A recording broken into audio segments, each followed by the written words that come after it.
स्वागतम सह स्वागत करछि मो चैनल छोट छोट भाई भौणी सह मिसी आज भाबिलु गोटे फिस्ट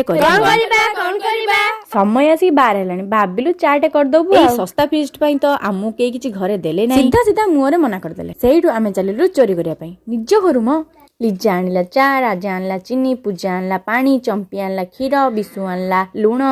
गुलु आनला अदा आमर ए सस्ता फिस्ट रे साहाय्य करचंती आमर सुचिंतक जणे भाउज मते एते बड़ चुली निहाती जनकर साहाय्य दरकार ए चुलीटा लगे या भितरे आम सहित गोटे अघटना घट भाग्यर करामती आम चुलीटी लिभि गला फुंकी फुंकी बलराम हे गलु लागिला तो नाही आउ बहु कष्ट परे आशार आलोक परी निया नहीं आसले आम भाई देखो एते बड़ हांडी को केते छुआ माने 3-4 जण छुआ आमर तो चा बहुत अछि आपण माने पीबे जदी आसु केई आसंतु कि न आसंतु आम कुनी बाछरी चा पीबो बोली पळे आसले छोट बेले केउ माने एमिति फीस्ट करी मां मानक बाहर गाड़ी आ माडा खाइछ कमेंट माध्यम रे कहबो आम चा एते सुंदर होई जे जण पीबा पई डिया मार हमर कजळ पातिया भदर लोक माने बसि जाते आम सुंदर चा पीबे बोली